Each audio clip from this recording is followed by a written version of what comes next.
रामपुर गांव में राजू नाम का एक किसान रहता था। राजू एक गरीब किसान था। वो अपने सरपंच के खेतों में काम करता था। वो एक ईमानदार किसान था। उसके दो लड़की थी।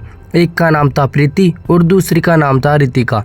प्रीति एक संस्कारी और एक ईमानदार लड़की थी और उसे घर का सारा कामकाज भी आता था। लेकिन दूसरी तरफ उसकी दूसरी बेटी रितिका एक नंबर की कामचोर थी। उसे घर का कुछ भी कामकाज नहीं आता था और ना कोई उसमें संस्कार थे।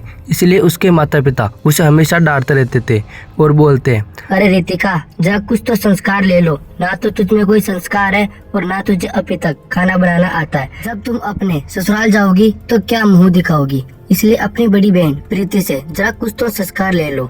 अब प्रीति और रितिका की शादी की उम्र हो चली थी तो राजू ने एक अच्छा सा घर ढूंढकर दोनों की शादी एक घर में ही कर दी। और राजू ने अपनी दोनों बेटियों को खुशी खुशी से विदा कर दिया। और प्रीति और रितिका की अपने ससुराल में पहली रसोई थी। लेकिन प्रीति को तो खाना बनाना आता था और दूसरी तरफ रितिका ने कुछ सीखा ही नहीं। और जब दोनों बहनें रसोई में खाना बनाने के लिए जाती है तो प्रीति ने तो खाना बना लिया था, लेकिन रितिका ने कुछ बनाया नहीं, बल्कि उसे कुछ आता ही नहीं था।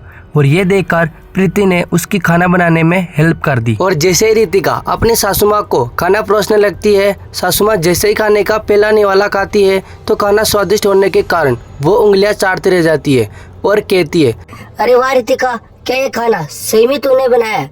ये तो बहुत अच्छा है। आज तो मैं उंगलियां चाटते रह गई उंगलियां। मेरी बहू के हाथों में तो जादू है, जादू। और फिर बाद में बातें करते करते रितिका का पति वहाँ पर आ जाता है और कहने लगता है, जरा मैं भी तो चखूं कि मेरी वाइफ ने मेरे लिए कैसा खाना बनाया। और जैसे ही उसका पति खाने का पहला निवाला खाता है तो खाना स्वादिष्ट होने के कारण वो अपनी उंगलियां चाटने लग जाता है और कहने लगता है, वाह रितिका, ऐसा खाना तो मैंने कभी नहीं खाया। बल्कि खाना तो प्रीति ने बनाया था। और रेस्पेक्ट रितिका की हो रही है।